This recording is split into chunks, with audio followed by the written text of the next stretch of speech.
Iniciemos entonces con el llamado a la alabanza, que en esta mañana se encuentra en el Salmo 33, versículos del 1 al 9. Salmo 33, versículos del 1 al 9. Nuestro Señor nos invita a gozarnos en Él y a alabarle con estas palabras. Alegraos, oh justos, en Jehová. En los íntegros es hermosa la alabanza. Aclamad a Jehová con arpa. Cantadle con salterio y decacor. Cantadle cántico nuevo. Hacedlo bien, tañendo con júbilo.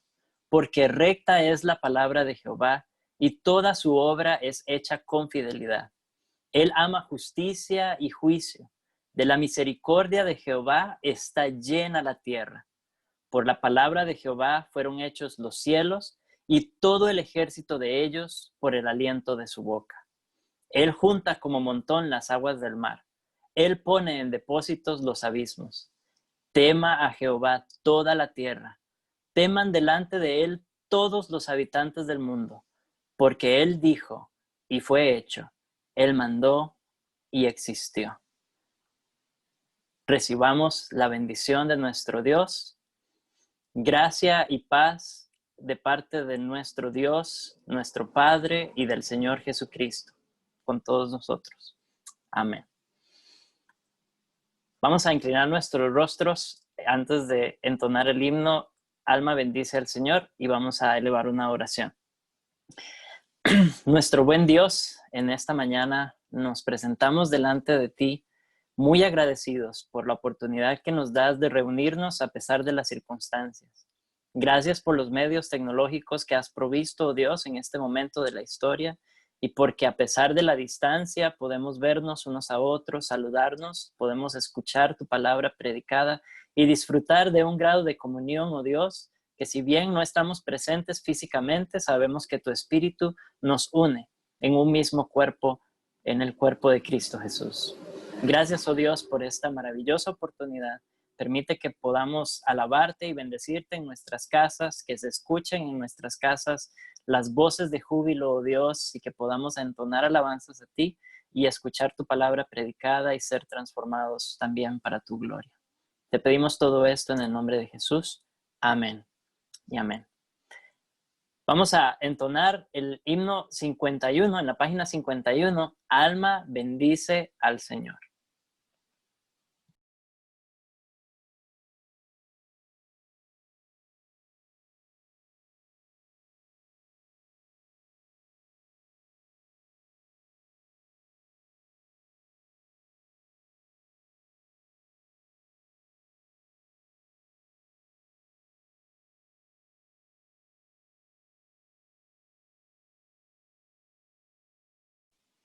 Perdón, un momento.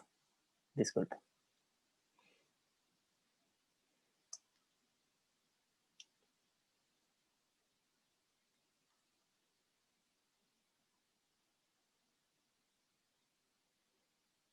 Estamos teniendo algunas dificultades hoy.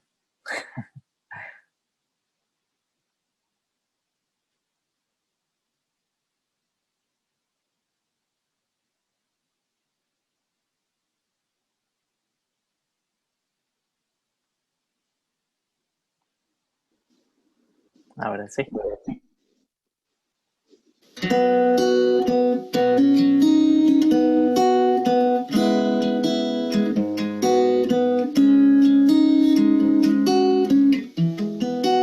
Alma bendice al Señor, Rey potente de gloria.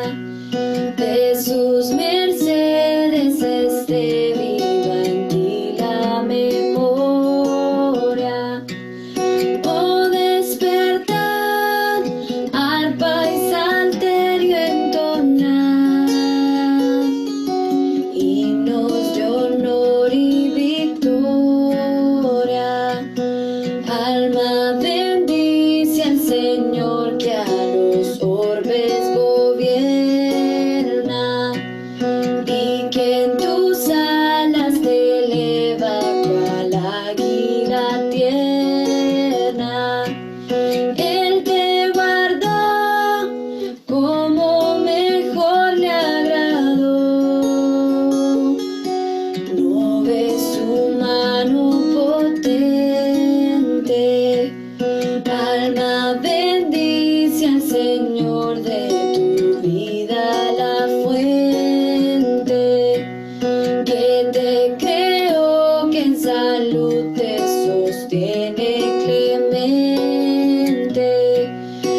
Es una buena práctica, hermanos, a imitar del salmista, invitar nuestra alma y nuestro ser a alabar al Señor, llamarnos a nosotros mismos a esa alabanza.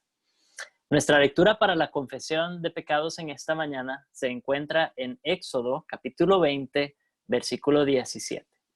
Es muy conocido, dice así Éxodo 20, 17. No codiciarás la casa de tu prójimo. No codiciarás la mujer de tu prójimo, ni su siervo, ni su criada, ni su buey, ni su asno, ni cosa alguna de tu prójimo. No vamos a hablar propiamente de la codicia. Vamos a seguir en la línea de los pecados respetables que hemos venido estudiando los últimos domingos. Y el que vamos a ver es uno relacionado o dos relacionados con la codicia, que son la envidia y los celos. La envidia es ese dolor que sentimos y que a veces va acompañado de resentimiento incluso por las ventajas que obtiene otra persona, por las cosas buenas que le suceden a otra persona o por los beneficios que recibe. Y por otro lado tenemos los celos, que son una intolerancia a la rivalidad. Ahora, a veces los celos son legítimos. Por ejemplo, yo tengo todo el derecho de sentir celos cuando siento rivalidad, por ejemplo, por el amor de mi esposa. Entonces, ahí hay unos celos legítimos. Dios es un Dios celoso también, que no permite rivalidad o competencia en cuanto a su adoración. Y solo Dios merece adoración y por lo tanto es un Dios celoso cuando se trata de otros dioses o de ídolos. Pero muchas veces esos celos pueden ser ilegítimos y es de lo que quiero hablar ahora, que es cuando sentimos temor porque alguien sea igual a nosotros o superior a nosotros o que venga a ocupar nuestro campo o que sintamos algún sentido de competencia o rivalidad, ¿verdad? Ya sea en el trabajo, en la familia, dentro de la iglesia, etc. Recordemos que para poder luchar tanto con la envidia como con los celos es necesario recordar una cosa, y es el hecho de que es Dios el que determina todas las cosas que suceden en nuestra vida. Es Él quien exalta y es Él quien humilla. Es Él el que coloca en diferentes posiciones, es Él el que otorga diferentes bendiciones y dones. Por lo tanto, cuando sentimos envidia o celos contra alguna persona, contra algún hermano, estamos de alguna manera, quizá indirectamente y sin darnos cuenta, criticando la soberanía de Dios en las cosas que Él ha dispuesto y las diferencias que Él ha querido en su propósito soberano otorgar. Por lo tanto, hermanos, aprendamos a aceptar la voluntad de Dios en ese sentido. En cuanto a la envidia, el Señor nos ha dado exactamente lo que necesitamos y cuando Él bendice a otros y promueve a otros, nuestro deber como cristianos debe ser alegrarnos con ellos, gozarnos con ellos y darle gracias a Dios por lo que hace en sus vidas. Y en cuanto a la competencia o la rivalidad que podría existir, recordemos que ninguno de nosotros aquí está para siempre y que ninguno de nosotros aquí es completamente indispensable. Nuestro Dios es el Dios de su obra y Él va levantando a los líderes que Él quiere levantar. Él va levantando y dando dones a su iglesia y colocando a las personas donde Él las quiere colocar. Y todos nosotros estamos aquí de paso y en algún momento dejaremos esta tierra. Así que no debemos temer ser eclipsados incluso por otras personas que se levanten con dones mejores, capacidades mejores, fortalezas mejores y lo que Dios vaya haciendo en su soberanía dentro de la iglesia. Más bien, debería ser motivo de alabar a Dios cuando vemos a otros que se unen, a otros que Dios ha levantado para su gloria y para su honra en la iglesia. Así que Dios nos ayude a no sentir estos sentimientos, valga la redundancia, ilegítimos de la envidia y los celos y a reconocer su soberanía en todo lo que Él hace. Vamos a tomar un tiempo para orar al Señor pidiéndole perdón por estos pecados específicos o si hay en nuestra vida algún pecado no confesado que queremos traer delante de Dios, este es el momento para hacerlo. Así que les voy a dar unos segundos para orar en silencio y luego yo voy a hacer una oración con todos. Vamos a tener la oración de confesión de pecados.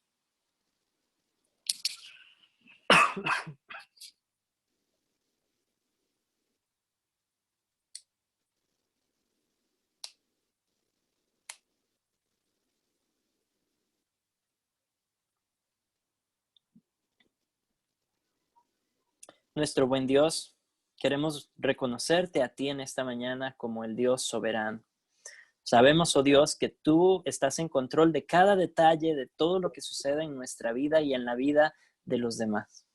Sabemos, oh Dios, que tú has repartido y repartes tus dones y tus bendiciones a como a ti te place y que es tu prerrogativa dar o quitar según tu voluntad y para tu gloria. Ayúdanos, oh Dios, a aceptar esa voluntad tuya, a darte gracias, a darte gloria y alabarte cuando vemos que nuestros hermanos, familiares, amigos son bendecidos por ti, reciben algún don de tu mano.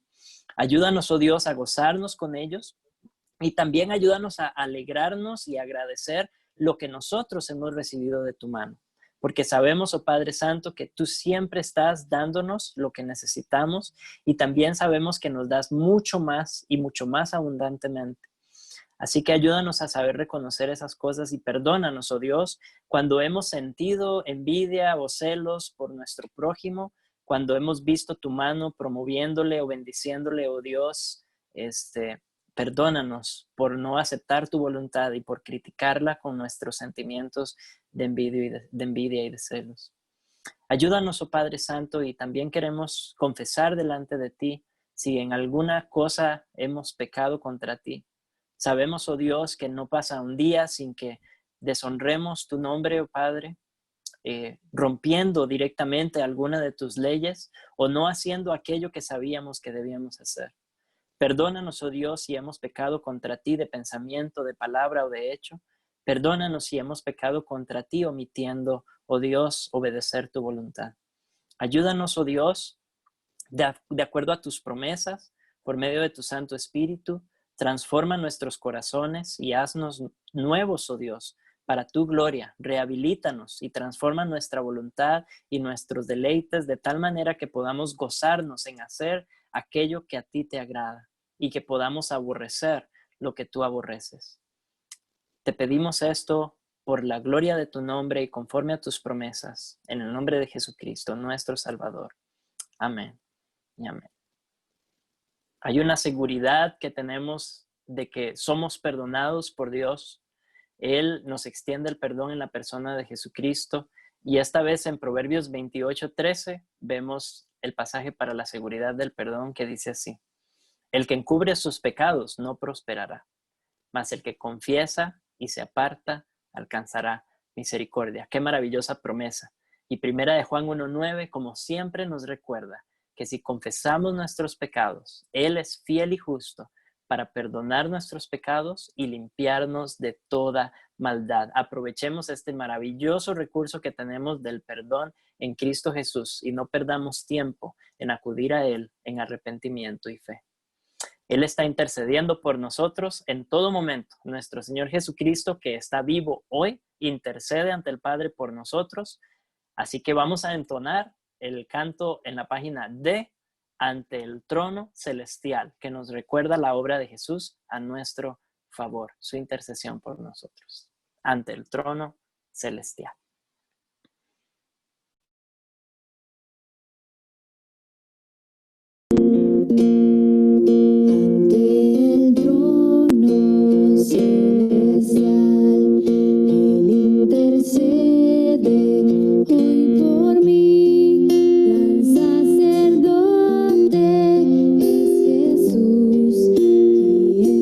Siempre vivirá y en su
Estamos teniendo problemas con el internet, hermanos. Se está cayendo también aquí, como le está pasando a Guillermo. Entonces, por eso quedó cortado. Voy a entonarla a capela a partir de la estrofa 2 y si quieren se me unen los que la tienen ahí a la mano. A partir de la segunda estrofa, cuando he caído en tentación. Ya volví al internet. Vamos a ver si podemos continuar.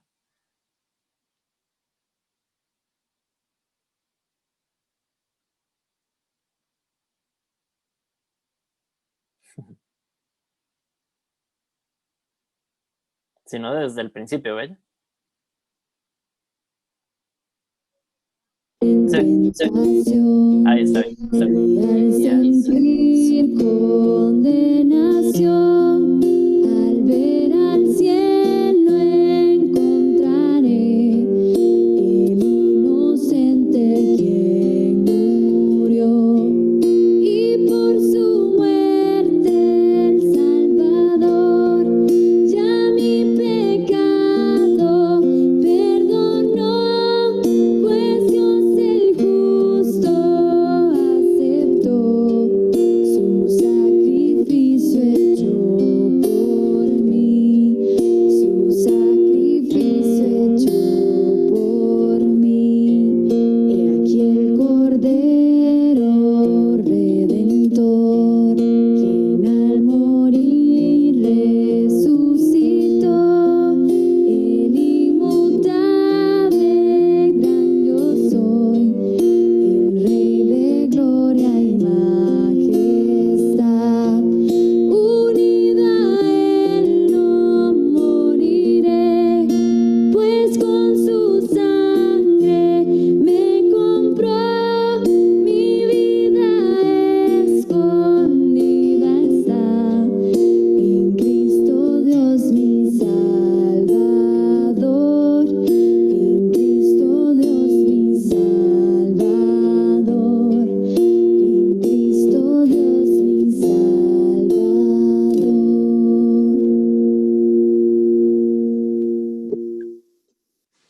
Qué gozo es saber que nuestra vida está escondida en nuestro Señor y que Él la guarda hasta el final. Vamos a unirnos, como todos los domingos, a la voz de los santos alrededor del mundo, los que han vivido ya y han partido, y los que hoy se reúnen alrededor del mundo para adorar a nuestro Dios y confiesan una sola fe en Cristo, en Dios Padre, en el Espíritu Santo, a través del credo apostólico. Así que alcemos nuestros corazones y alcemos nuestras voces a una sola voz, recitando el credo apostólico. Dice así: creo en Dios Padre Todopoderoso, Creador del cielo y de la tierra, y en Jesucristo, su único Hijo, Señor nuestro, que fue concebido del Espíritu Santo, nació de la Virgen María, padeció bajo el poder de Poncio Pilato, fue crucificado, muerto y sepultado, descendió a los infiernos, al tercer día resucitó de entre los muertos, subió a los cielos, está sentado a la diestra de Dios Padre Todopoderoso, y desde allí vendrá al fin del mundo a juzgar a los vivos y a los muertos. Creo en el Espíritu Santo, la Santa Iglesia Universal, la comunión de los santos, el perdón de los pecados, la resurrección del cuerpo y la vida perdurable. Amén y amén. Los niños tenían versículo, ellos también van a hacer una confesión, un tipo de confesión de su fe. Priscila tal vez nos puede ayudar con alguno de los niños, si hay alguno que se haya aprendido el versículo y que lo pueda decir en este momento. Hola. Bueno, ahí está. Ahí no, ya. Ya, ok, listo. Voy a silenciar. Listo. Conoce pues que Jehová tu Dios es Dios, Dios fiel. Deuteronomio 7:9. Muy bien, muy bien. Deuteronomio 7:9. Excelente. Y ahora, los adultos estamos aprendiendo el Salmo 91, ¿verdad? Es un poco, la idea es aprenderlo todo, memorizarlo todo. Entonces, hoy teníamos que saber hasta el versículo 4. Y de una vez les aviso que para la próxima semana tienen que aprenderse versículos 5 y 6, de tal modo que puedan recitar del 1 al 6. Entonces, de la misma manera, si hay algún voluntario entre los adultos que quiera Dani, recitar, sí, yo, adelante, gracias. sí. Excelente. Bueno, 1, 2, 3. El que habita el abrigo al que habita el abrigo del Altísimo morará bajo la sombra del Omnipotente. Diré yo a Jehová, esperanza mía y castillo mío, mi Dios, en quien confiaré. Él te librará del lazo del cazador, de la peste destructora. Con sus plumas te cubrirá, debajo de sus alas estarás seguro. Escudo y adarga su verdad. No, bueno, ya ahí, ya está ahí. Sí, Yo iba creo por que el ya fin. se lo sabe todo, claramente. Ya lleva trabajo adelantado. Sí, sí, Buenísimo, hermanos. ya voy. Y salmo es muy apropiado para lo que estamos viviendo. Así que, ¿qué les parece si lo vemos juntos? Ahí está en la presentación. Vamos a decir este versículo juntos, estos versículos juntos. Al contar 3. 1, 2, 3. El que habita al abrigo del Altísimo morará bajo la sombra del Omnipotente. Diré yo a Jehová, esperanza mía y castillo mío, mi Dios en quien confiaré. Él te librará del lazo del cazador, de la peste destructora. Con sus plumas te cubrirá y debajo de sus alas estarás seguro. Escudo y adarga es su verdad. Yo creo que es inevitable, ¿verdad?, poder identificarnos con este salmo en medio de lo que estamos atravesando. Inevitable. Vamos a pasar al tiempo de nuestra oración congregacional y de nuevo, como hemos hecho siempre, les pido que compartan sus alabanzas y peticiones a través del chat de WhatsApp. Yo aquí tengo el WhatsApp abierto, puedo ver el de la Iglesia Pacto de Gracia, puedo ver el de Sola Gratia en San Carlos también. Y entonces simplemente escriben por aquí y yo voy a ver. Karina Vindas dice, alabanzas por la misericordia del Señor, por tener salud y trabajo, por la mejoría en la salud de mi tía, gloria a Dios, y peticiones por el proceso de educación en casa y por ser una buena mamá.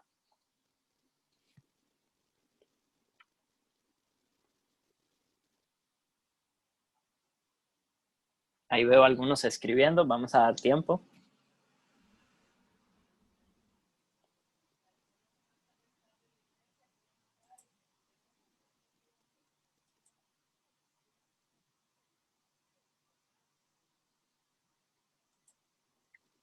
Si hay alguien que no esté en los chats de la iglesia, también puede escribirnos, ya sea a mí o a Nati, si tienen nuestros números, y nosotros podemos también leer las peticiones. Joel Díaz dice alabanzas a Dios por su misericordia.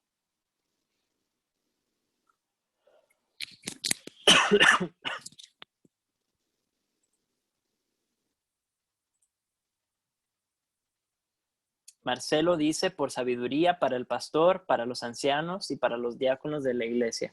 Gracias, Marcelo. Sí, por favor, estén orando en esa dirección. Mariana de Sola Gratia dice alabanza por el trabajo y el avance que hemos tenido como iglesia en este tiempo de cuarentena. Y Katia también dice alabanza por lo que Dios está haciendo en nosotros, en nuestra iglesia Sola Gratia. Gloria a Dios. Gracias a Dios por eso. Aunque estemos en 4 paredes, la iglesia no se detiene y el reino de Dios sigue avanzando. Priscila dice alabanza a Dios por su cuidado, por peticiones contestadas, petición por la salud de nuestra familia, amigos y hermanos en Cristo, petición por fortaleza a los hermanos que están pasando momentos difíciles. Wendy Rojas, alabanza por la fidelidad de nuestro Señor, porque sostiene a su iglesia y nos provee lo que necesitamos. Max dice alabanza porque Dios nos ha sostenido, por el avance en mi casa y petición por mi hijo Dylan, que tiene bastante tiempo lidiando con depresión. porque Dios tenga misericordia de nuestro país, ya que avanza el paganismo. Andrea Solano, alabanza a Dios por su providencia y su cuidado. Petición por una amiga de la familia que el jueves le hacen biopsia. Don Luis Zúñiga da gracias a Dios por su cuidado y porque podemos confiar en él. María Julia dice, alabanzas a Dios por su misericordia, por su amor, su cuidado y providencia. Petición por los matrimonios de la iglesia.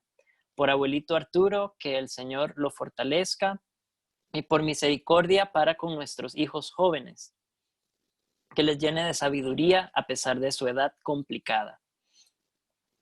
Mariana también dice petición por la situación del país, por la salud de nuestra tía Yeti, sabiduría y fe. Y Karina pone una petición de Eric que dice petición porque pueda volver a jugar fútbol y alabanza por la salud.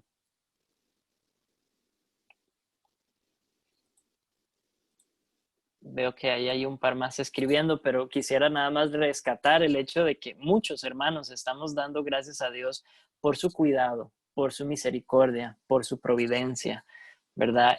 Creo que ha sido evidente en medio de estos tiempos que nuestro Dios está verdaderamente cuidando de nosotros, dándonos lo que necesitamos y proveyendo conforme a sus promesas. Así que damos gracias a Dios. Yo creo que todos podemos alabar a Dios por eso.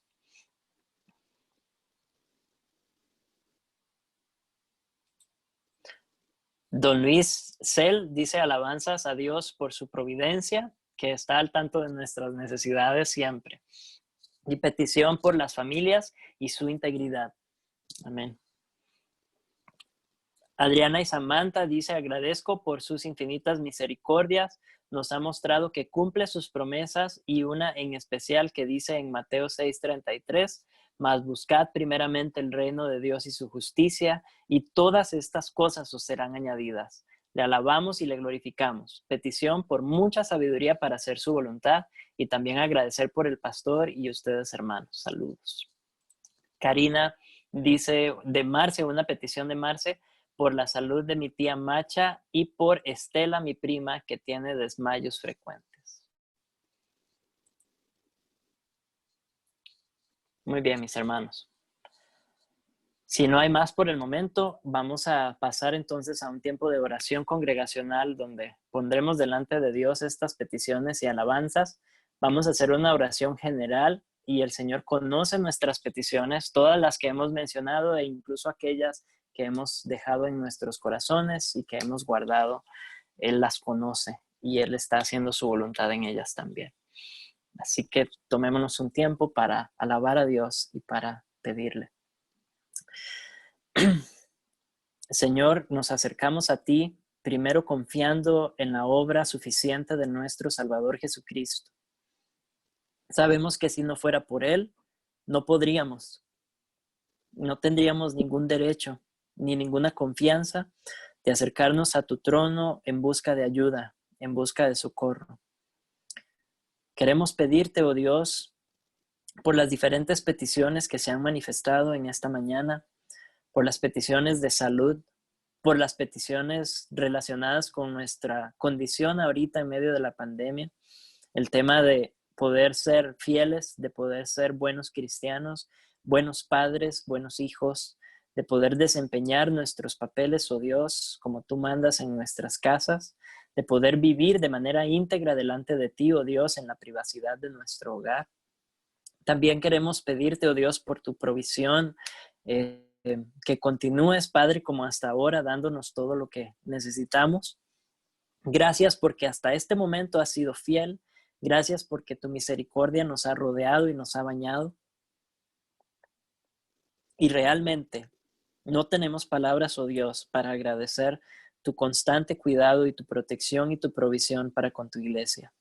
Gracias, oh Padre Santo, porque podemos dedicarnos a ti, a tu reino y enfocarnos en tu reino y tu justicia, confiando plenamente en que tú añadirás todo lo demás conforme a tus bondades y conforme a tu palabra. Gracias, oh Dios, por ese cuidado del que todos podemos dar testimonio. Lo recibimos todo de tu mano y te damos la honra y la gloria solo a ti. En medio de nuestras luchas, oh Padre Santo, continúa acompañándonos y bendiciéndonos. Responde a nuestras peticiones, oh Padre, conforme a tu voluntad, y ayúdanos a aceptar esa voluntad, ya sea que nos des o nos niegues lo que estamos pidiendo.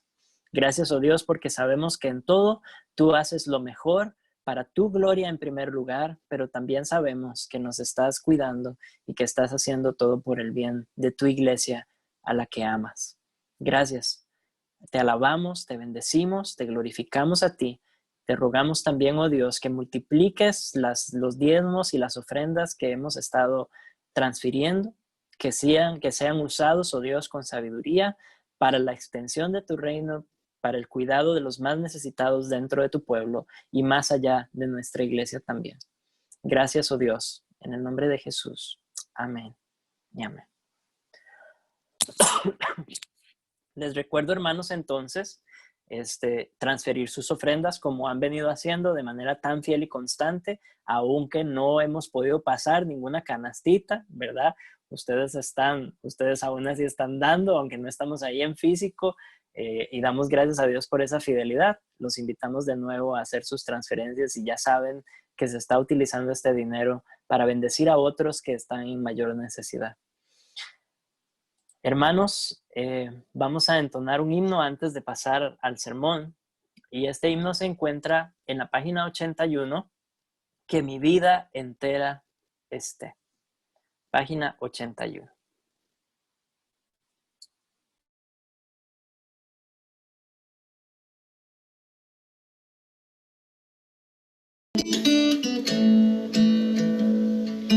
Que mi vida entera esté consagrada a ti, Señor, que a mis manos pueda guiar el impulso de tu amor. Lávame en tu sangre, Salvador, límpiame de toda mi maldad. Traigo a ti mi vida para ser, Señor, tuya por la eternidad. Que mis pies tan solo en pos de lo santo puedan ir, y que a ti, Señor, mi voz se complazca en bendecir. Lávame en tu sangre, Salvador, límpiame de toda mi maldad.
Muy bien, hermanos. Voy a pedirles que abran sus Biblias en Primera de Juan, capítulo 1, y vamos a basar el sermón de esta mañana en los primeros 4 versículos de este capítulo.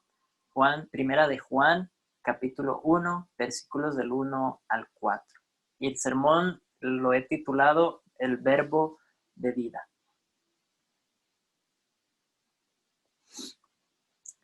Lo cierto es que ya no quiero hablar más de pandemia.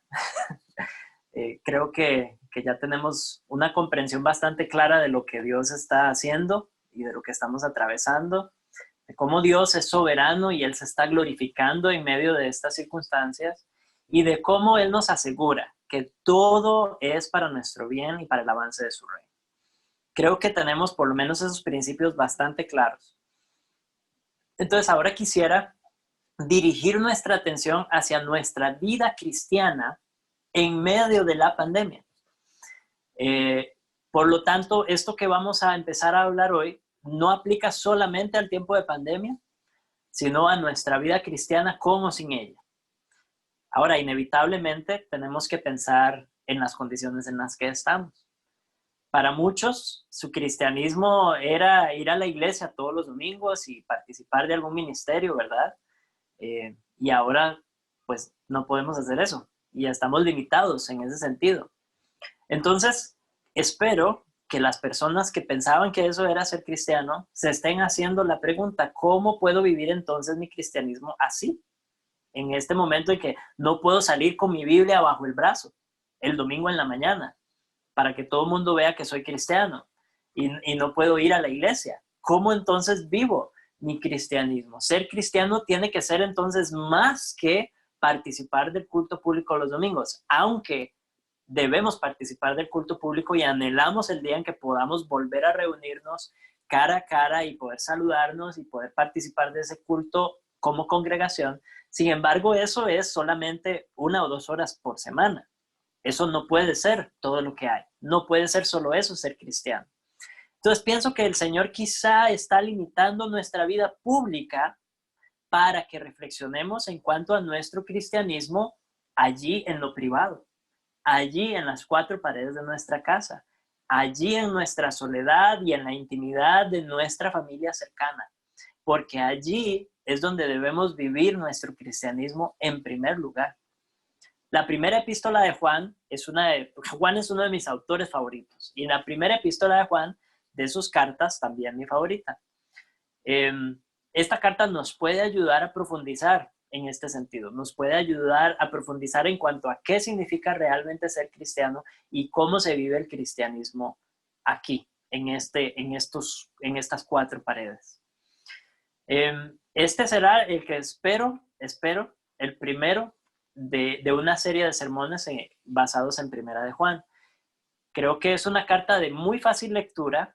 Ustedes la pueden ir leyendo si gustan, pero encierra algunos de los conceptos más ricos y más profundos para nuestro andar cristiano. Entonces creo que va a ser muy enriquecedora. Hoy solamente vamos a estudiar el prólogo de esa carta y al hacerlo quisiera que reflexionemos en cuanto a estas 2 preguntas. ¿Quién es Jesús para el cristiano? ¿Y qué importancia tiene lo que creemos acerca de él? Repito, ¿quién es Jesús para el cristiano? ¿Y qué importancia tiene lo que creemos acerca de él? Leamos entonces Primera de Juan, capítulo 1, versículos del 1 al 4. Dice así: lo que era desde el principio, lo que hemos oído, lo que hemos visto con nuestros ojos, lo que hemos contemplado y palparon nuestras manos tocante al verbo de vida, porque la vida fue manifestada y la hemos visto y testificamos y os anunciamos la vida eterna, la cual estaba con el Padre y se nos manifestó. Lo que hemos visto y oído, eso os anunciamos, para que también vosotros tengáis comunión con nosotros. Y nuestra comunión verdaderamente es con el Padre y con su Hijo Jesucristo. Estas cosas os escribimos para que vuestro gozo sea cumplido. Oremos. Señor, nos acercamos hoy a tu palabra reconociendo nuestras limitaciones y la dificultad que nuestro propio pecado significa para poder comprender lo que tú nos has revelado y las verdades profundas que se encierran en este maravilloso libro. Pero confiamos, oh Dios, en la obra de tu Santo Espíritu en nuestro interior, que ilumina tu palabra en nuestros corazones y que le da vida en nosotros y la aplica a nuestras vidas de manera muy real y muy profunda. Confiando en eso, te pedimos, oh Dios, tu asistencia en esta mañana. Ayúdanos, oh Padre Santo, a encontrar en este pasaje la riqueza de tu enseñanza, de tu revelación y sobre todo la riqueza de Jesucristo. Y que podamos ser transformados, que podamos ser rehabilitados en nuestra forma de pensar y de entender lo que tú aquí nos estás enseñando. Queremos reflejar tu nombre, por lo tanto necesitamos que tú transformes nuestras vidas para tu gloria. Edifícanos, oh Dios, te lo pedimos en el nombre de Jesús y por medio de tu Espíritu Santo. Amén y amén. Los primeros 3 versículos son realmente una sola oración. Los 3, ¿verdad? Una sola oración, bastante, yo diría, una de las oraciones más complejas que podríamos encontrar en los escritos de Juan, pero no es confusa, realmente no es confusa, simplemente es compleja, que no es necesariamente lo mismo. Juan está buscando comunicar la naturaleza de la vida eterna. Él está tratando de darnos a entender que la vida eterna es una relación con el Salvador vivo, que es en sí mismo Él la vida eterna. Entonces, la vida eterna no es tanto algo que se posee, sino una persona. Y que esa persona da vida eterna a los que creen en Él. Igual que en el Evangelio de Juan, igual que en Apocalipsis, los primeros versículos presentan y describen a Jesús.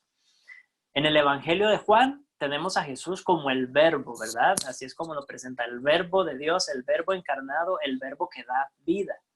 En Apocalipsis, Jesús es presentado como el soberano, el rey soberano de la historia. Y en Primera de Juan, Jesús es presentado como la vida eterna en persona y la fuente de vida para el creyente. Toda esta oración, que son 3 versículos, podríamos decir que la cláusula principal de la oración se encuentra en el versículo 3.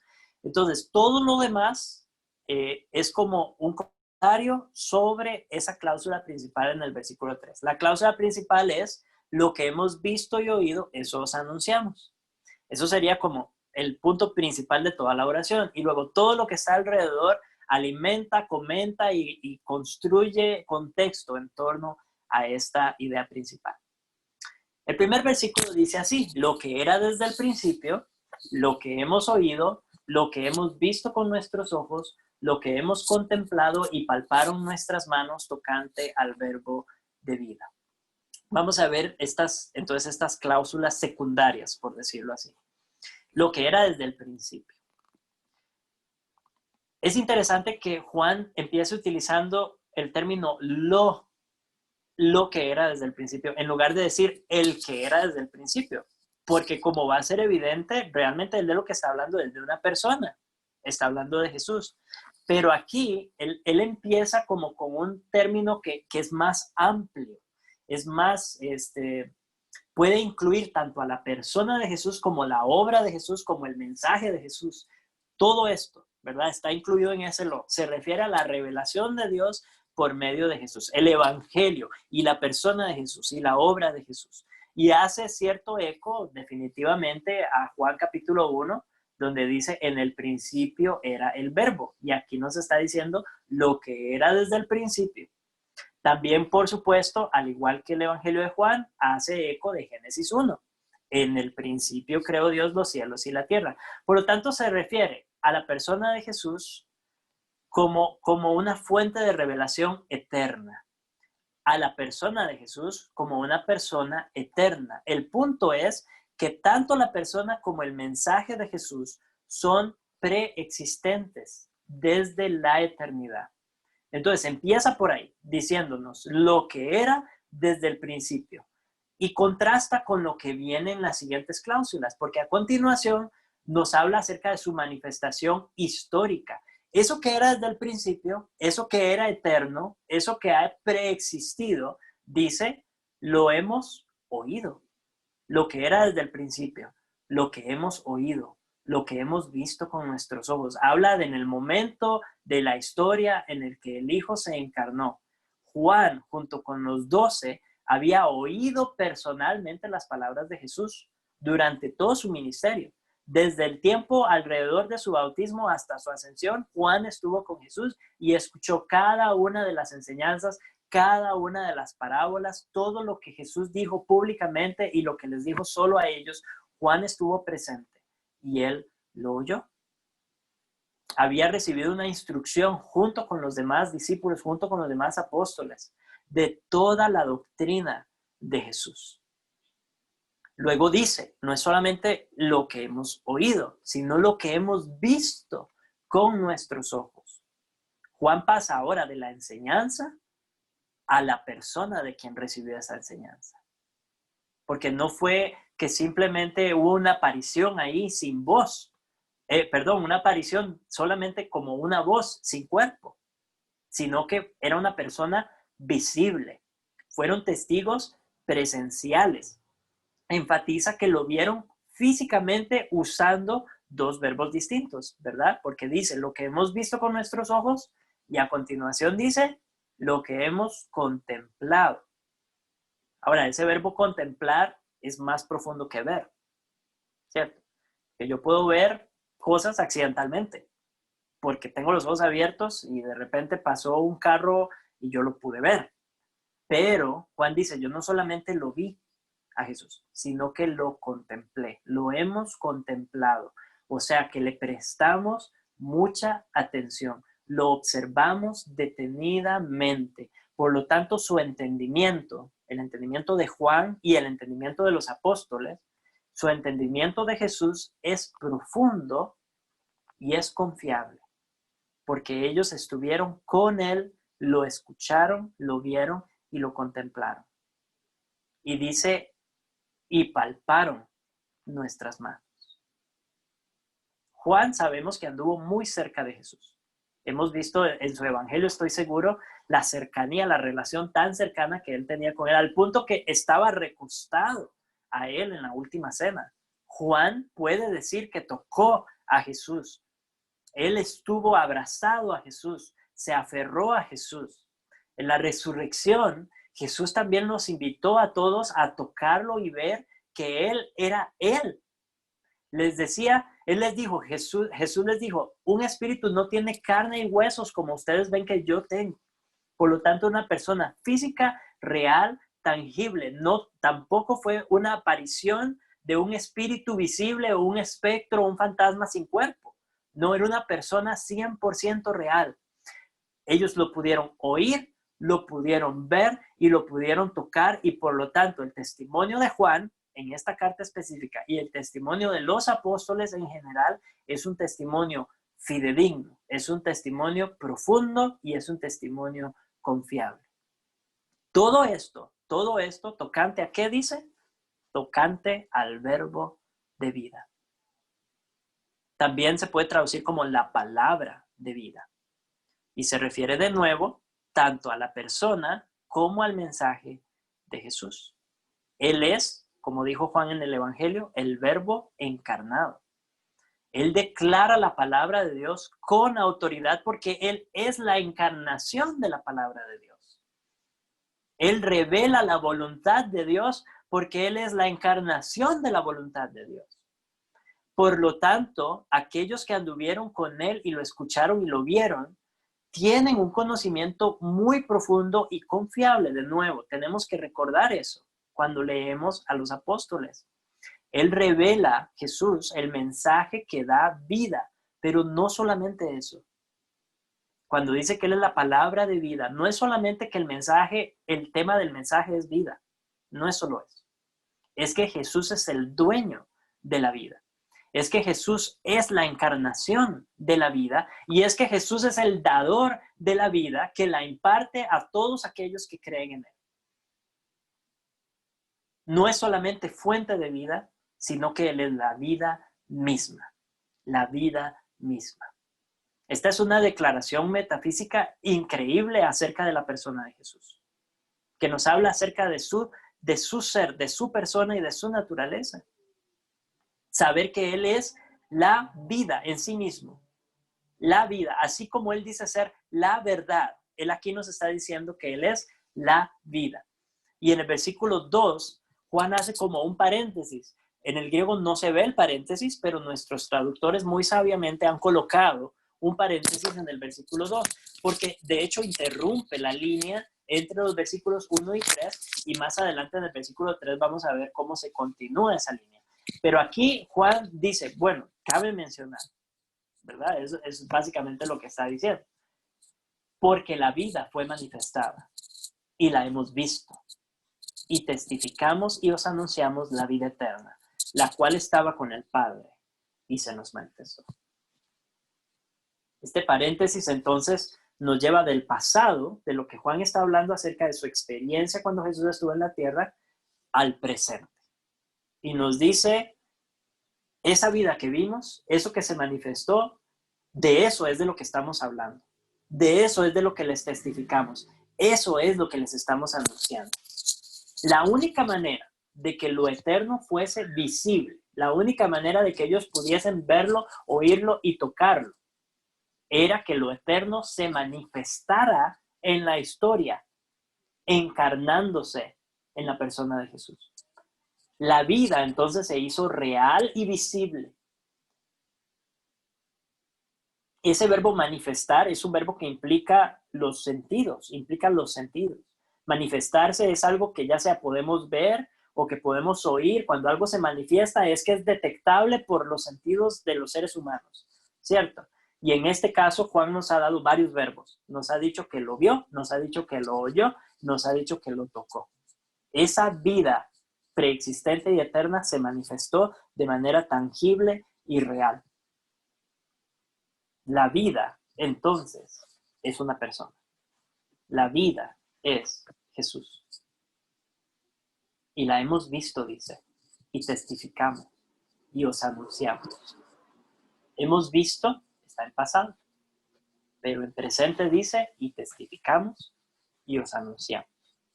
En este momento que Juan está escribiendo, y en este momento que nosotros estamos leyendo, Jesús ya no está de manera visible. En el sentido de la persona de Jesús encarnada aquí en la tierra. Entonces Juan ya no está viendo a Jesús físicamente. Y Juan no está viendo visiones en este momento, porque la visión la va a tener cuando escriba el Apocalipsis, pero en el momento que escribe estas cartas no ha tenido una visión de Jesucristo. Entonces él está hablando de su experiencia, de su vida durante esos 3 años con Jesús. Pero como testigo, lo que escribe entonces se basa en esa experiencia personal. Y es para nosotros una descripción confiable, para los lectores originales y para nosotros. Una descripción confiable de quién es Jesús. Una descripción confiable de la vida eterna hecha carne. Testificar, el verbo testificar tiene un sentido legal, al igual que en español hoy día, ¿verdad? Cuando hablamos de testificar en la corte, estamos hablando en un sentido legal. Implica un conocimiento de primera mano acerca de ya sea lo que yo hice o de un hecho, ¿verdad? Objetivo. Entonces Juan está diciendo que él es básicamente digno de confianza para declarar y confirmar lo que vio, lo que oyó y lo que tocó acerca del verbo de vida, acerca de Jesús. Y anunciar, pues tiene que ver más con el modo en el que lo está haciendo. En este caso, específicamente, él está escribiendo. Está escribiendo lo que hemos llamado nosotros una carta, a pesar de que no parece ser una carta, porque no empieza como una carta, ¿verdad? Él no se presenta como el escritor, no habla de su audiencia, no dice a quién está escribiendo. Entonces, es un poco diferente a las cartas tradicionalmente. Sin embargo, nosotros la hemos catalogado y la hemos colocado entre las cartas de Juan. El punto es que lo que Juan conoció y lo que Juan escuchó y lo que Juan vio lo que Juan aprendió, todo eso Juan lo está anunciando abiertamente, lo está dando a conocer abiertamente. No es un conocimiento secreto. Recuerden que para el tiempo de Juan ya había empezado una forma de gnosticismo, ¿verdad? En el que el conocimiento verdadero era solamente para algunos, para una clase especial, para un grupo élite, y los demás, para la gente simple, no estaba disponible ese conocimiento. Sin embargo, Juan aquí está diciendo, no, todo eso que nosotros aprendimos, vimos, oímos, todo eso lo estamos anunciando. Estamos dando testimonio de eso abiertamente. No es gnosticismo, no creemos que solo unos cuantos, no, está a disposición de todos. Obviamente entendemos nosotros que el Espíritu Santo iluminará ese conocimiento y ese anuncio en los corazones de los que Él así decida. Pero el conocimiento no está escondido. Se grita por las calles, se proclama, se anuncia por todo lado. Ese conocimiento, eso que hemos visto, que hemos testificado, que anunciamos, eso es lo que dicen los apóstoles. La vida eterna, entonces, de nuevo, hermanos, aquí no es un concepto, evidentemente. No está hablando simplemente de un concepto abstracto de la vida eterna, ni está hablando de la vida eterna como algo que nosotros poseemos, aunque en otras cartas y en otros lugares de la Escritura sí se habla de la vida eterna en este sentido, ¿verdad? Como algo que hemos recibido. Y de hecho, en la misma epístola de Juan más adelante. Pero aquí es evidente que Juan está hablando de la persona de Jesús, el verbo de vida, el que revela la vida y que es en sí mismo la fuente de vida. El cual, o la cual, la vida eterna, la cual estaba con el Padre y se nos manifestó. Así como el verbo en Juan 1, ¿recuerdan? Estaba con Dios antes de manifestarse en la historia. Antes de hacerse carne y habitar entre nosotros. De esa misma manera, la vida, la persona de la vida, estaba presente con el Padre. Estaba con el Padre. Y esto nos habla de dos cosas. Lo que ya dijimos de la preexistencia de esta persona y el hecho de que es una persona distinta del Padre. Podemos verlo porque si estaba con el Padre, era una persona distinta del Padre. Y es lo mismo que nos dice en Juan, ¿verdad? En otra dirección, pero Juan dice, el verbo estaba con Dios, es lo primero que nos dice. O sea, era una persona distinta de Dios Padre, pero también nos dice inmediatamente, y el verbo era Dios. Entonces, hay en la teología de Juan, y lo vemos aquí en esta carta, una claridad de la distinción entre las personas de la divinidad y, sin embargo, la unidad en su deidad y su naturaleza. Dios, entonces, se reveló por medio de esta persona, de la persona de Cristo, a los apóstoles. La revelación por medio de la presencia física de Cristo no continúa. Eso es algo que tenemos que tener claro. Esa revelación no continúa. Fue un evento que se completó en el pasado. La revelación por medio de la presencia física de Cristo. Eso fue un evento que se completó en el pasado y los apóstoles que estuvieron presentes fueron los testigos de eso, los que aprendieron eso directamente. Y nosotros, bueno, los lectores originales de la carta y también nosotros, aprendemos acerca de Jesús ahora por medio del testimonio fiel de los apóstoles. Lo que hemos visto y oído. Continúa en el versículo 3, retomando, ¿verdad? Está retomando la idea del versículo 1 antes del paréntesis. Y en el versículo 3 nos dice, lo que hemos visto y oído, refiriéndose de nuevo a la vida eterna. Eso os anunciamos, para que también vosotros tengáis comunión con nosotros, y nuestra comunión verdaderamente es con el Padre y con su Hijo Jesucristo. Lo que hemos visto y oído. A diferencia de las falsas enseñanzas, él recuenta lo que él había aprendido en el pasado. Tampoco está buscando nuevas revelaciones, ni se trata de nuevas revelaciones, ni de una revelación continua. Está hablando de lo que él vio y de lo que oyó, y eso es lo que anuncia. Su autoridad viene respaldada por 3 años y medio de andar aprendiendo de Jesús y contemplando a Jesús. Y entonces él dice, lo que nosotros les estamos anunciando Y habla en plural porque está hablando como de parte de todos los apóstoles, ¿verdad? Lo que nosotros los anunciamos es eso, es lo que hemos visto, es algo que descansa en nuestra experiencia en el pasado, en ese evento y en ese momento en que la vida se hizo carne. Lo que nosotros enseñamos, nosotros, no es como testigos de una revelación encarnada, sino basado en el testimonio de los apóstoles, en la revelación escrita que hemos recibido. Es diferente, ¿verdad? Es diferente. Eso es lo que ellos nos anuncian. Ese es el contenido del mensaje de los apóstoles y es el contenido de la carta de Juan. Entonces, al estudiar esta carta, vamos a ver que lo que el tema principal, digámoslo así, de la carta es la persona de Jesucristo. Ese es el tema principal. Muchos han sacado otros temas principales de la carta, confundiendo los propósitos de la carta, porque Juan explícitamente nos dice por lo menos 4 propósitos a lo largo de la carta, y hoy vamos a ver 2 de ellos anunciados en el puro prólogo. Él nos dice cuáles son los propósitos de la carta, pero el tema principal de la carta es una persona. El tema principal de la carta es Jesucristo, la vida encarnada. Aquí viene el primer propósito en este versículo. Dice, para que también vosotros tengáis comunión con nosotros. Este es el propósito de Juan y el resultado que él está buscando como escritor. Al escribir acerca de Jesús, él está buscando que tengamos, bueno, que su audiencia original y por implicación nosotros tengamos comunión con los apóstoles. No es el único propósito, como ya les dije, tampoco digamos que es el principal porque es el primero que aparece, tampoco es el principal. Vamos a ver 4 propósitos que tienen casi el mismo peso a lo largo de toda la carta.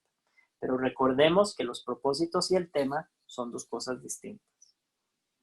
Lo que eso significa para el creyente, esa comunión, esa realidad de que Jesús se encarnó y cómo puede eso darnos comunión y cómo se vive esa verdad. Eso será lo que Juan va a cubrir en el resto de la carta.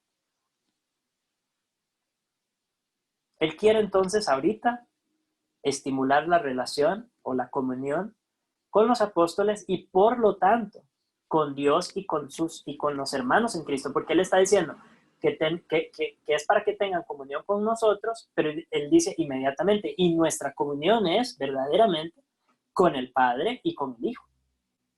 Con el Padre y con el Hijo Jesucristo, con su Hijo Jesucristo. Entonces, al querer que tengamos comunión con ellos, realmente lo que quiere es que tengamos verdadera comunión con el Padre y con su Hijo Jesucristo. Esta carta es entonces una invitación a la comunión que hay disponible a los lectores. No da a entender que los lectores ya tengan esa comunión. Tampoco quiere decir que los lectores no la tengan. Simplemente Juan está afirmando que es posible tener esa comunión. Y esa es la razón por la que escribe la carta, o uno de los propósitos de la carta. Para Juan, esa comunión es importante. Es importante que la comunión con Dios y la comunión con los hermanos sea una característica, una marca distintiva de sus lectores. Y lo vamos a ver más adelante, cómo él desmenuza, por decirlo así, más el contenido de esa palabra comunión y qué quiere decir con esa comunión entre los santos y la comunión con Dios y con su Hijo. Si esta característica debía ser primordial en los lectores, quiere decir que es una característica que debe ser primordial en nosotros también. Es algo que Juan quiere para todos los lectores de esta carta. Él sabe que esa comunión es posible y quiere que nosotros tengamos comunión con ellos, con los apóstoles, y comunión con Dios principalmente y con su Hijo Jesucristo. Es importante detenernos un momento entonces en qué significa esta palabra comunión para Juan. ¿Qué es lo que él quiere decir? La palabra es koinonía y se usa muchas veces, a veces en español para referirse a tiempos de koinonía, ¿verdad? Tiempos de comunión, de compartir entre hermanos, etc. Pero Juan, el significado de koinonía para Juan, de acuerdo a lo que él comparte tanto en sus cartas como en su evangelio, es, en resumidas cuentas, una relación saludable con Dios y con los demás. Así, en dos platos de eso. Una relación saludable con Dios y con los demás. Es un término 100% relacional. Una relación viva, una relación real, una relación palpitante entre nosotros y Dios, entre nosotros y Jesucristo, y por supuesto y por consecuencia lógica, entre nosotros como hermanos. En el Evangelio aparece la idea de permanecer, es la que usa Juan para representar esta misma idea de relación viva. Y Jesús, cuando dice que el creyente debe permanecer en Jesús y Jesús permanece en el creyente, hay todo un juego de palabras en el Evangelio de Juan que gira en torno a esta idea de una relación mutua, una relación activa y una relación viva, una relación creciente incluso. En Juan, uno de los ejemplos más ricos de esta coinonía o de esta relación, de esta comunión, se da cuando Jesús nos habla de que Él es la vid y nosotros somos los pámpanos. Y todo el alimento, todo lo que necesitamos para producir algún fruto, todo lo necesario para nuestra vida cristiana, descansa en esa relación que tenemos como ramas de la vid que es Jesús. Y la comparación con el hecho de que Él es vida y fuente de vida es inevitable, porque una rama cortada del tronco no vive. Una rama cortada del tronco no produce fruto. Él es la vida, Él es nuestra fuente de vida, y nuestra vida y cómo se manifiesta en nuestro andar cristiano y en todo nuestro contexto descansa en la relación palpitante, real, profunda que tenemos o que debemos tener con nuestro Señor Jesucristo. Y es una relación que podemos tener, una relación en la que podemos crecer. Juan entonces invita a sus lectores a participar de la misma comunión que los apóstoles tenían con el Padre y con su Hijo Jesucristo. El Padre y Jesucristo, ya vimos, para Juan son un mismo Dios. Hay una igualdad de deidad entre ellos, una igualdad de naturaleza entre el Padre y el Hijo. Y quiere que los lectores sepan qué es lo que deben hacer.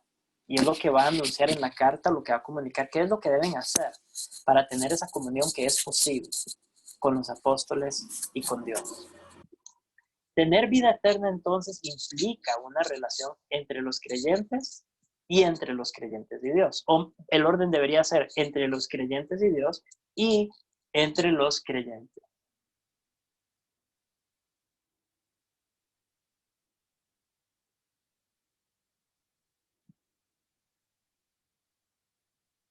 En el versículo 4 encontramos el que será el segundo propósito. El segundo propósito, perdonen hermanos.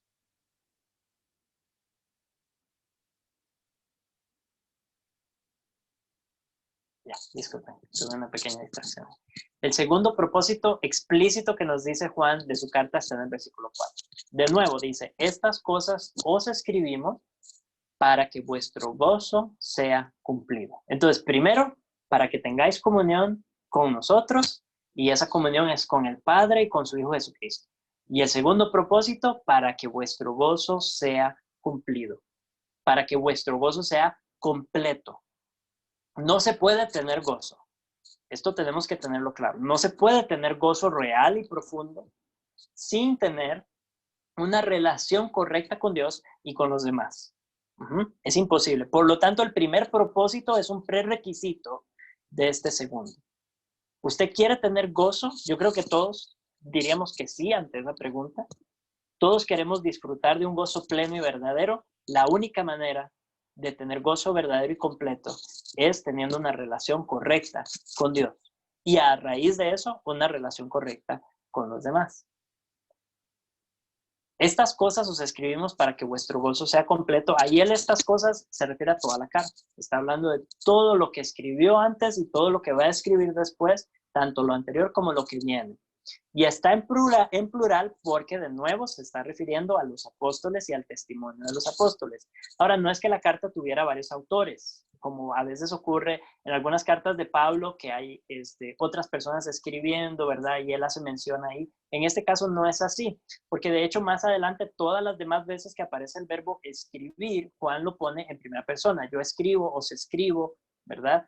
Pero en este caso usa el plural, yo creo, muy intencionalmente para referirse al testimonio que no solamente es suyo, sino de todos los apóstoles que estuvieron con Jesús, para que vuestro gozo sea cumplido. Juan está preocupado por sus lectores y quiere edificarlos. Su preocupación es el caminar de ellos con Dios y quiere que su gozo sea completo, quiere que su gozo sea pleno, que disfruten gozo en su máxima expresión. Ya han experimentado gozo posiblemente, y los que somos creyentes hemos experimentado una medida de gozo, por supuesto. Estoy seguro de que todos podemos dar testimonio de eso, pero Juan quiere que vivamos ese gozo de manera plena, ese gozo en plenitud, un gozo al que no le falte absolutamente nada, un gozo sin deficiencias, un gozo que llene los corazones a tal punto que se desborde. Ese es el gozo que Juan quiere que tengamos, y es de nuevo un gozo posible, porque es uno de los propósitos de la carta. Si él está diciendo que nos escribe para que nuestro gozo sea completo, quiere decir que nuestro gozo puede ser completo. Así que pongamos atención a lo que él nos quiere decir. Ese gozo es posible en nuestra relación con Dios correcta, en nuestra relación con Jesucristo. ¿Quién es Jesús entonces para el cristiano? ¿Quién es Jesús para el cristiano? Todo, todo. La vida eterna no es solamente algo que poseemos. Es una persona con la cual nos relacionamos y esa relación produce gozo en nuestra vida. Una persona real con la cual nos relacionamos. Y en esa comunión y en esa unión con Cristo, estamos unidos a la vida y por lo tanto tenemos vida. Para tener verdadera comunión unos con otros. Y yo creo que eso es un anhelo ardiente en nuestros corazones. Debemos tener verdadera comunión primero con Dios. Y para eso debemos tener una relación con el Hijo, dador de vida. Y esa relación tiene que descansar en un entendimiento correcto de quién es ese Hijo. Al recibir vida del Hijo, que es la vida eterna, Él mismo, andaremos entonces delante de Dios en novedad de vida. ¿Y cómo se ve esa novedad de vida? Amor unos por otros, amor hacia Dios, obediencia a su voluntad para nuestro gozo, para nuestro deleite. De la misma manera que Jesús anduvo en amor, en obediencia amorosa al Padre en todo momento. Jesús es central. La carta de Juan va a empezar a hablar de lineamientos, características, mandamientos, cualidades, preceptos y un montón de cosas que deben ser características del cristiano. Y de hecho muchas veces esta carta se ha llamado la carta del autoexamen, para ver usted cómo está en su andar cristiano. Pero lo primero y lo principal antes de meternos en todo eso es nuestra relación correcta con Jesús, como se ha dado a conocer. ¿Qué importancia tiene entonces lo que creemos acerca de Jesús? Toda importancia. Lo que creemos acerca de Jesús importa. Él es la vida encarnada. Él no es solo quien nos da la vida. Vean, entiendan hermanos, en mayúscula, Él es nuestra vida. Él es nuestra vida y en esa realidad descansa toda nuestra experiencia cristiana. En esa persona que es nuestra vida. Jesús le dijo a Tomás, bienaventurados los que crean sin haber visto. Nosotros hemos recibido esa bendición porque no le vimos, nunca le hemos visto, nunca oímos sus enseñanzas, nunca lo contemplamos, no pudimos admirarlo, no pudimos ver su rostro y sin embargo tenemos un testimonio fiel, confiable en nuestras manos, por medio del cual podemos creer en la persona de Jesús tal y como Él se dio a conocer, en la persona de Jesús tal y como Él se manifestó. Nosotros dependemos del testimonio de los apóstoles y es allí donde debemos poner nuestra confianza y de donde aprendemos qué es lo que debemos creer acerca de Jesús. Hay movimientos cristianos, y debería tal vez decir no cristianos, pero dentro del cristianismo, que separan al Jesús histórico del Jesús de la fe, del Cristo de la fe, como si fueran dos cosas distintas. El Jesús que vivió en la historia es una cosa distinta del Cristo de la fe que la iglesia ha abrazado y en el que nosotros creemos. El Jesús histórico y el Cristo de la fe son uno y el mismo. Usted no puede creer en un Jesús diferente del que se encarnó hace 2000 años y del cual tenemos testimonio por medio de lo que escribieron los apóstoles. Si confiamos en su testimonio, podemos estar seguros, mis hermanos, de que nuestra fe está puesta en el verdadero Jesús, aunque nunca lo hemos visto. Podemos estar seguros de que no estamos creyendo invenciones propias ni invenciones de los demás. Tenemos que resaltar el valor de lo que Dios ha puesto en nuestras manos a través del testimonio de los apóstoles. Y cómo verdaderamente a través de su palabra podemos conocer a la persona real de Jesús, que es la vida, que es nuestra vida. Y solo contemplándole a Él, tal y como Él es, y podemos contemplarle en su palabra, tal y como Él se ha revelado. Solamente así podremos ser transformados nosotros a su imagen.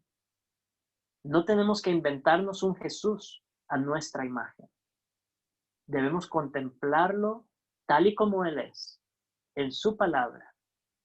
Y la promesa es que al verlo seremos transformados de gloria en gloria, que seremos hechos conforme a su imagen y semejanza, que para eso es que Dios nos salvó, para hacernos semejantes a su Hijo Jesucristo.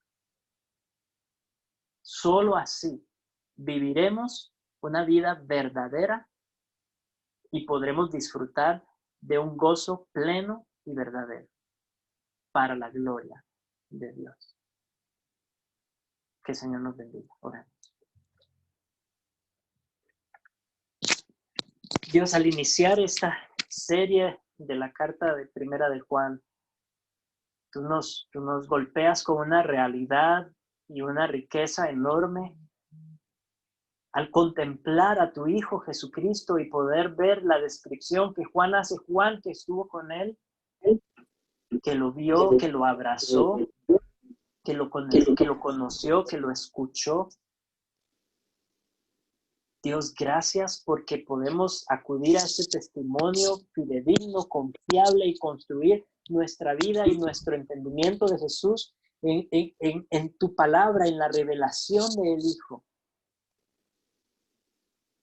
Gracias porque la persona real y verdadera de Jesús es conocible. Gracias porque esa comunión contigo y con los demás cristianos en toda la historia es posible. Gracias porque en esa comunión y en esa vida también es posible tener un gozo pleno, un gozo completo y un gozo perfecto. Dios, te necesitamos. Necesitamos tu Santo Espíritu en nosotros, que nos ayude a contemplar al glorioso Jesucristo en tu palabra, que nos ayude a deleitarnos en esas páginas, a deleitarnos en Jesús, a verlo con claridad y amarlo sin haberle visto. Somos bienaventurados, Dios, porque nos has concedido creer sin haber visto. Somos bienaventurados, somos dichosos, somos bendecidos por ti. Ayúdanos a aprovechar esa gran bendición. Danos sed de tu palabra. Danos sed de Jesús. Y construye y edifica nuestras vidas a partir de ahí para tu gloria. Te lo pedimos en su nombre. en el nombre de la vida eterna, encarnada y verdadera, en el nombre de Jesucristo. Amén y amén.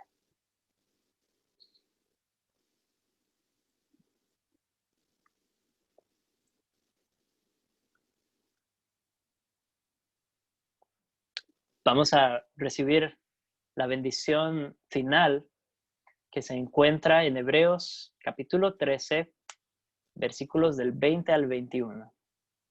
Hebreos 13 del 20 al 21.